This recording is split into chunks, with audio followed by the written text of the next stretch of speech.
Diana கமகேவினுடைய அரசியல் வாழ்க்கை இன்றுடன் முடிந்து விட்டதா? உயர் நீதிமன்றம் வழங்கிய தீர்ப்புதான் என்ன? அந்த இடத்திற்கு வருகை தரப்போகும் புதிய நபர் யார்? දීර්ඝ සටනකින් පස්සේ යුක්තිය පසන්දන තීන්දුවල් ලබා දුන්න ඩයනා ගමගේගේ මන්ත්‍රී ධුරය අහෝසි කරලා දැන් ප්‍රශ්නයක් එනවා සමගි ජන බලවේගය ඇත්තටම නීත්‍යානුකූල වළංගුද කියලා. සමගි ජන බලවේගය කියන පක්ෂය ஐக்கிய மக்கள் சக்தி அடையாளம் தெரியாமல் காணாமல் போகுமா? முழுமையாக ஆராயலாம். உங்களோடு நான் லெனின்.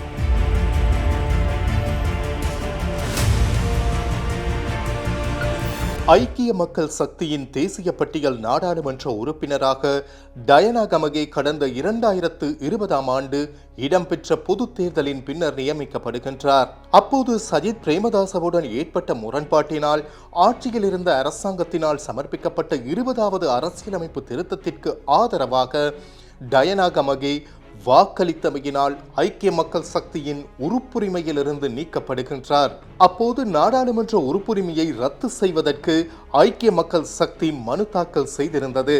அதற்கு எதிராக இடைக்கால தடையுத்தரவை பிறப்பிக்குமாறு டயனா கமகே மேன்முறையீடு செய்தார். இந்த நிலையில் நாடாளுமன்ற உறுப்புரிமையை ரத்து செய்வதற்கு எதிரான மனுவினை மேன்முறையீட்டு நீதிமன்றம் நிராகரித்திருந்தது. இதனைத் தொடர்ந்து சுற்றுலா விசா மூலம் இலங்கைக்கு வருகை தந்த டயனா கமகே போலி ஆவணம் ஒன்றை தயார் செய்து கொண்டு நாடாளுமன்ற உறுப்பினராகியுள்ளார் என சமூக ஆர்வலரான ஒசெல ஹேரத் மனு ஒன்றினை தாக்கல் செய்தார். இந்த மனுவானது அடிப்படை தன்மையற்றது என தெரிவித்து மனுவினை வலுவிழக்க செய்தது மேன்முறையீட்டு நீதிமன்றம். அதன் பின்னர் அந்த தீர்ப்பிற்கு எதிராக இடைக்கால தடை உத்தரவு ஒன்றை பிறப்பிக்குமாறு தெரிவித்து உயர் நீதிமன்றில் ரிட் மனு ஒன்றினை தாக்கல் செய்தார் ஒசெல ஹேரத். பிரித்தானிய உறுப்புரிமையை கொண்ட டயனா கமகே நாடாளுமன்றில் அங்கம் வகிக்க முடியாது என தீர்ப்பளிக்குமாறு அந்த மனுவில் கோரியிருந்தார். டயனா கமகேவின் மனுவினை நீதியரசர்கள் குழாம் முன்னிலையில் பரிசீலிக்குமாறு கோரி அவர் சார்பில் ஆஜரான ஜனாதிபதி சட்டத்தரணி உத்திக இகலஹேவா கோரிக்கை விடுத்திருந்தார். இதனைத் தொடர்ந்து பிரதம நீதியரசர் ஜயந்த ஜயசூரிய, ஜனக் டி சில்வா மற்றும் அச்சல வெங்கப்புலி ஆகிய மூவரடங்கிய நீதியரசர்கள் குழாம் விசாரணைகளை மேற்கொண்டது. அது மாத்திரமின்றி டயனா கமகே இலங்கை பிரஜை என்பதனை நிரூபிக்க எவ்வித ஆவணங்களையும் முன்வைக்கவில்லை. ஆனால் ஒசெல ஹேரத் தரப்பில் அவர் வெளிநாட்டு பிரஜை என்பதை நிரூபிப்பதற்கு அனைத்து ஆவணங்களும் முன்வைக்கப்பட்டிருந்தன. இந்த அடிப்படையில் தான் 21வது அரசியலமைப்பு திருத்தத்திற்கு அமைவாக ராஜாங்க அமைச்சர் டயனா கமகே நாடாளுமன்ற உறுப்பினர் பதவி வகிக்க சட்ட ரீதியாக தகுதியற்றவர் என உயர் நீதிமன்றம் அறிவித்திருக்கின்றது.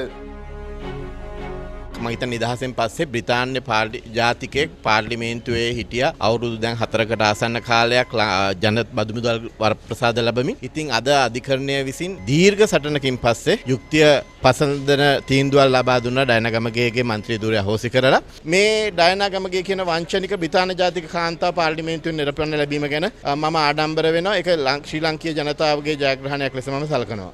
டயனா கமகேவின் நாடாளுமன்ற அங்கத்துவம் நீக்கப்பட்டுள்ள நிலையில் அவரிடமிருந்து சஜித் பிரேமதாசவினால் பெற்றுக்கொள்ளப்பட்ட ஐக்கிய மக்கள் சக்தி கட்சியும் அங்கீகாரமற்ற ஒன்றாகும் என இன்று நாடாளுமன்றில் කංචන විජිකසේකර නகைச்சுவையாக தெரிவிக்கின்றார். කරු නියෝජ්‍ය කතානායකතුමනි දැන් අද ශ්‍රේෂ්ඨාධිකරණයේ තීන්දුවකුත් දීලා තිබුණා අපේ හිටපු රාජ්‍යමත්තුමියට ඩයනා ගමගේ මැතිනියට. එතුමියගේ මන්ත්‍රී ධුරය පිළිබඳව. අපි ශ්‍රේෂ්ඨාධිකරණයේ ලබා දීපු තීන්දුව අභියෝගයට ලක් කරන්න යන්නේ නැහැ. දැන් ප්‍රශ්නයක් තියෙනවා. දැන් එතුමියට දුන්නේ පුරවැසිභාවය නැහැයි කියලා. මන්ත්‍රීකම අහිමි වෙන්නේ. මෙතන ඉන්න මන්ත්‍රීවරු අති බහුතරයකට පක්ෂයත් ඒ පක්ෂය ලිහාපදිංචි කරලා අත්සන් කරලා දීලා තියෙන්නේ එතුමිය. දැන් ප්‍රශ්නයක් එනවා සමගි ජන බලවේගය ඇත්තටම නීත්‍යානුකූල වළංගුද කියලා. සමගි ජන බලවේගය කියන පක්ෂය සමගි ජන බලය මම දන්නේ 37 නායක මන්ත්‍රී මම දන්නේ කලබල වෙන්න එපා. මම දන්න දේ තමයි එතුමිය තමයි පක්ෂ ඔබතුමාලට දුන්නේ. එතකොට පක්ෂය ලියාපදිංචි කරේ එතුමියනේ. එතකොට ලියාපදිංචි කරේ එතුමිය. එතකොට එතුමිය ලියාපදිංචි කරලා තියෙනෙත් නම් පුරවැසියෙක් හැටියට නෙවෙයිනේ. මෙහි රටේ නොවන පුරවැසියෙක්ට පක්ෂ ලියාපදිංචි කරන්න බෑනේ. මම දන්නේ එතුමිය තව එහාට ගිහිල්ලා නාම යෝජනා වලට තත්සම් කරේ එතුමියද කියලා. இந்த நிலையில் அரசாங்கத்திற்கு ஆதரவளிக்கும் நாடாளுமன்ற உறுப்பினர்களின் எண்ணிக்கையில் ஒன்று குறைகின்றது.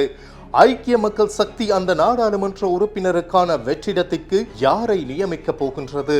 தேர்தல் அண்மித்துள்ள நிலையில் கட்சி தாவலுக்கு உட்படாத ஒருவரை நியமிக்கவே சஜித் தலைமையிலான எதிர்க்கட்சியின் உயர்பீடம் ஆலோசனை நடத்துகின்றது. உயர்நீதிமன்றத்தின் இந்த தீர்ப்பினை டயனா கமகேவிற்கு சவாலுக்கு உட்படுத்த முடியாத நிலையில் அவர் இலங்கை பிரஜையாக மாத்திரம் பதிவு செய்து கொண்டால் எதிர்காலத்தில் மீண்டும் மன்றுக்குள் வருவதற்கு இடம் இருக்கின்றது. சுற்றுலா ராஜாங்க அமைச்சராக டயனா கமகே செயற்பட்ட காலத்தில் என்னென்ன சாதனைகள் எல்லாம் புரிந்திருக்கின்றார். கஞ்சா உற்பத்தியினை அதிகரிக்குமாறு நாடாளுமன்றில் கோரிக்கை விடுத்தார். அது மாத்திரமின்றி கொழும்பில் நைட் கிளப்ஸ், அதாவது இரவு நேர களியாட்ட விடுதிகளின் எண்ணிக்கையை அதிகரிக்குமாறும் கோரிக்கை விடுத்திருக்கின்றார்.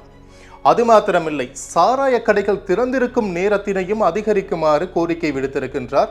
அது நிறைவேற்றவும் பட்டிருக்கின்றது. இதுதான் இவரது சாதனைகளாக காணப்படுகின்றது. அது மாத்திரமின்றி தற்போது அவரின் வெற்றிடத்திற்கு முஜிபுர் ரஹ்மானின் பெயர் பரிந்துரைக்கப்பட்டுள்ளதாகவும் தகவல்கள் கிடைக்கப்பெற்றுள்ளன. உயர்கல்வித்துறையில் 15 வருடங்களை நிறைவு செய்த பம்பலப்பிட்டிய அமேசான் காலேஜ் அண்ட் கேம்பஸில் புதிய வகுப்புகள் ஆரம்பம். முன்பள்ளி ஆசிரியர் பயிற்சி நெறி, உளவியலும் உளவளத்துணையும், கணனி, ஆங்கிலம் மற்றும் முகாமைத்துவ பாடநெறிகளுடன் HND, டிகிரி, மாஸ்டர்ஸ் வரையான பாடநெறிகள் இலங்கை பல்கலைக்கழக மானியங்கள் ஆணைக்குழுவினால் அங்கீகரிக்கப்பட்டு கல்வி அமைச்சின் கீழ் 3ஆம் நிலை தொழிற்கல்வி ஆணைக்குழுவினால் பதியப்பட்ட அமேசான் காலேஜ் அண்ட் கேம்பஸ். மேலதிக விவரங்களுக்கு 0765 204 604 www.amazoncollege.lk